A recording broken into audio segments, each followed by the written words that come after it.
Hello and welcome to our second Lorcana deck tech on the IRL Cards channel. This is our Dark Elsa deck is what I'm calling it. It's Amethyst and Steel, and it is built around Elsa and all the challenging cards and all the removal that you get from playing Amethyst, the purple color, and Steel, the gray color. When I first read this Elsa card, I thought she was crazy, so I put her in a couple of decks and then thought that she was really, really bad. And so then I built this deck to make sure that she's not just completely unplayable. And it turns out she's quite good. You just have to build around her. Elsa's ability here is she is 3 ink for a 2/3 that quests for 1 lore, and her ability is interesting how it actually ends up playing out in gameplay. You tap her and you exert her and you exert chosen opposing character.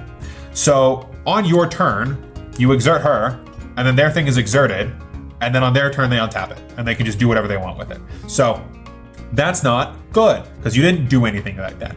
Now, in Lorcana, your cards have to wait a turn in order to do their thing. So if your opponent plays a card, and then you use your Elsa to tap their card, and then use one of your other cards to kill their card, they didn't do anything with it. And if you have anything else on the board to gain you lore, you win the game. So that's the whole point behind this deck. So we've got a couple categories here. So first we've got Elsa. She's the mainstay of the deck. She's the main card that you want to be drawing, though you do not need to draw her in order to win the game. We do have a couple other engines in this deck that can get us victory without her, although games where you draw Elsa are drastically different than games where you don't draw Elsa, and it hurts a lot to ink her because once you start winning the board and the whole deck is built around fighting for the board, if you have Elsa on the board, you probably win the game. So it's a little risky to ink her, although the option is there if you already have one or it's late game and you need the mana.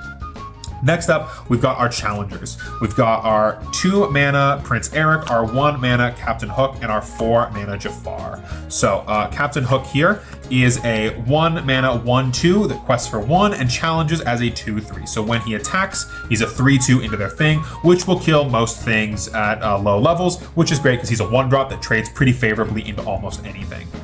Next up, we've got Prince Eric, who is a 2 power, 2 mana, 1/3 that quests for 1 lore and challenges as a 3/3. So he has the same power as Captain Hook, but there's a large number of 2/2s running around, either at 1 or 2 mana. So he can live, take out one of those, and then take something else out on the next turn.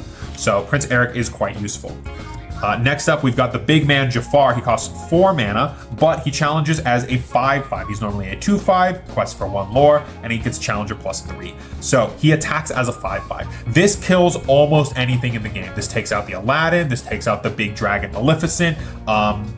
Technically, if there's a way to give him evasive, it could take out the Mickey, but there's not many ways to take out the Mickey. Let's just ignore the Mickey for now. This card is your main way to kill any of the big threats that your opponents are ramping into. Into normal matchups where your opponent's playing a bunch of 2/2s and 3/3s, he takes out 2 to 3 cards by himself. And when you have Elsa tapping their stuff down, making sure they can't use it before it gets back to them, Jafar being able to take out multiple guys is very, very key. Jafar is big in this deck. All right, so those are our challenges. Next up, we've got, who kind of acts as a pseudo challenger, we've got the mouse and the brooms. So for those who have not played this game so far, or have not run into this, Mickey Mouse plus the brooms is crazy.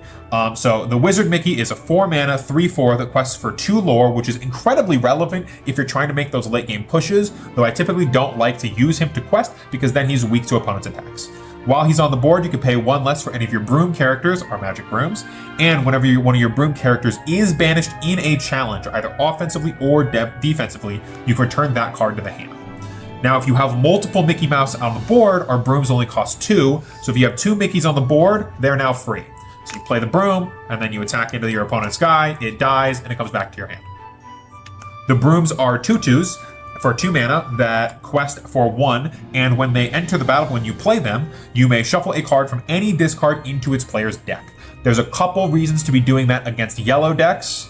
The Amber decks, I believe is the official name for them, because they have a decent amount of recursion in their deck, so you can get it from all of their recursion cards, bring their cards from their discard back to their hand, so you can maybe stop them from doing that. Primarily, you're going to be using this to recycle your removal cards or your challenger pieces or your Elsas if they've died.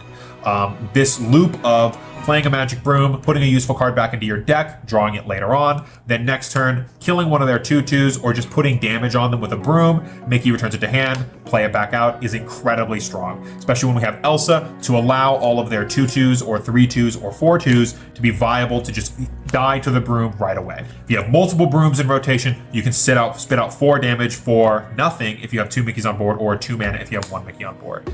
This synergy is insane, and any purple deck, no matter the archetype, should be running 4 copies of both, in my humble opinion. Wizard Mickey and the brooms are crazy. Next up, we've got our removal package. So we've got 4 Smash, 4 Fire the Cannons, and 4 Captain Hooks. So to start off with the Fire the Cannons, it is a 1 mana action. It cannot be inked. There's very few cards in this deck that cannot be inked. Fire the Cannons and Captain Hook are some of them. So you do have to keep this in mind when planning your turns for the future if you open these in the early turns. So the Fire the Cannon says deal 2 damage to chosen character, kills most things in the early game, which is nice, especially since Captain Hook, when you play him for 4 mana as a 3/4, you can add a Fire the Cannons from your discard 2 back to your hand. So for 5 mana, you play Hook and you shoot their guy for 2 damage. Fire the Cannons basically acts as a pseudo Elsa plus an attacker on their small guys. And Captain Hook is not a bad beater himself, coming in at 3 power and 4 health. Next up for final bit of removal is we've got the 3 mana Smash, just to deal 3 damage to the chosen character. The difference between 2 health and 3 health is a lot in this game. Your Magic Brooms attack for 2, your Jafar hits back for 2, your Elsa attacks for 2, your cannons only shoot for 2. So being able to have 3 is very, very big. This takes care of almost anything that costs under 6 mana. Which is also why our challengers attacking at 3 is so important, and why we're not playing a whole lot of crazy powerful 2 power guys, because we need to be able to push that extra damage in with the 3 attack. Next up, for some card draw and some card filtering, we've got Yzma, Beast Mirror, 3 cost Maleficents, and Friends on the other side. This is an aggro deck, and you don't want to run out of gas, which is why the Magic Brooms are very helpful and why the removal spells are very nice. You need to have board presence, which means you need to have more guys on board than your opponent, which means you need to have more cards in hand than your opponent. So starting off with Yzma, she's a 2 mana 2/2 that when she quests gets you 1 lore, and when she quests, you get to look at the top card of your deck and put it either on the top or bottom of the deck. This is scrying for those who are familiar with Magic, lets you fix your draws, lets you dig for your Fire the Cannons if you already have a Hook in hand, lets you dig for your Hook if you already have a Fire the Cannons in discard, lets you try to find your Magic Brooms and your Mickeys, lets you look for your Elsas. Very, very useful card. Next up for card draw, we've got Beast's Mirror. When I first read this card, I thought it was bad, and then one of my friends played it against me, and I thought it was the best card in the game. So we're playing in this deck. It's very, very, very good in aggro decks. Costs 2 mana to play. You can ink it at any time, so there's no cost to running 4 copies of this thing. And you pay 3 mana if you have no cards in hand and draw a card. Because of the amount of card draw we have in the deck and how aggressive we are being with our low-cost cards, we often have no cards in hand and the 3 mana to spare. So this helps us stay in the game, in the long game, against the more mid-range or control style decks. Since we are playing aggro, we do tend to run out of resources pretty quick if we don't have the Magic Broom loops or Beast Mirror in rotation. Next up, we've got Maleficent. The 3 mana Maleficent, when you play her, you get to draw a card. She has 3 mana for a 2/2 that quests for 1 lore. Typically, you're just going to play her, draw another card, and then she acts as a broom that can't come back. She's just a nice attacker or an extra 1 mana, extra 1 lore when you quest for her. Typically useful enough that I don't mind running her at 3, and there wasn't really any other great slots for the cards that we currently have spoiled for the deck.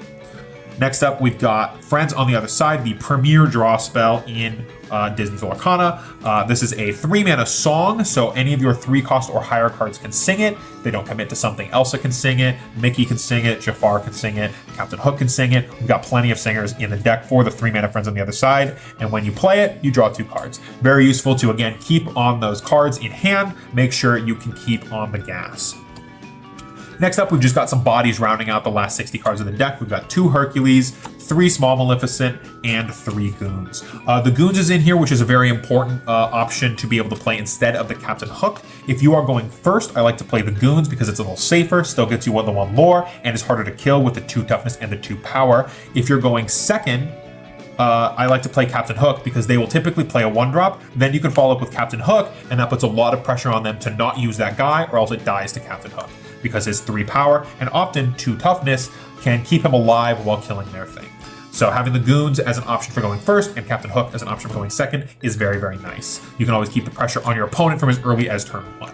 Speaking of turn 1, we've got the small Maleficent as well. This, with the 3-mana Maleficent, you can play in any ratio you so prefer, 3-3 like I have it here, or 4-2 either way. I like him at 3-3, just makes it a little bit more rounded out. She is a 1-mana 1/1 that quests for 2 lore. That's all she does, but everything else in the deck pretty much only quests for 1 lore, so we do need to have an option to step up on the gas if need be, if our opponents are pushing us close to the end. And then we've just got 2 Hercules to round out the deck. The Bodyguard ability of Hercules, he's a 3-mana 3/3 that only quests for 1. His Bodyguard ability is very clutch because a lot of our attackers are going to be these Challenger guys. And while they attack quite efficiently, they don't get attacked very well because they don't have a very high attack stat on our opponent's turn 1, 1, and 2. So our opponent has something big, they can typically hit our guys back, which is where Hercules comes in.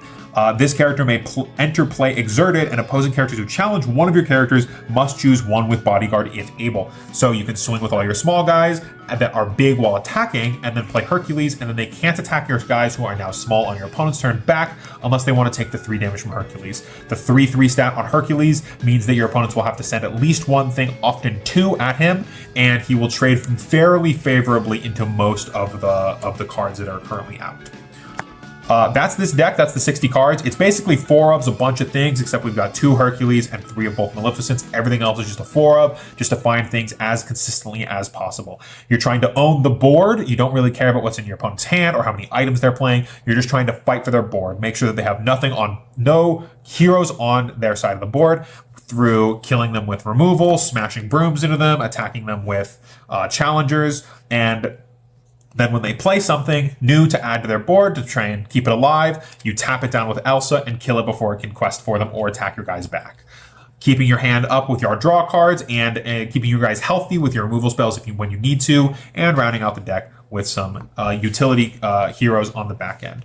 I have played only a couple of games with this deck, but this deck seems insane. If you are into Lorcana and want to proxy up the cards for yourself to play the game, highly recommend. This deck is incredibly fun, and we will definitely have some gameplay of this deck specifically, which I'm excited to show off in the coming future. So if you're excited for that, stay tuned to the channel, and we'll have plenty more Lorcana content coming your way.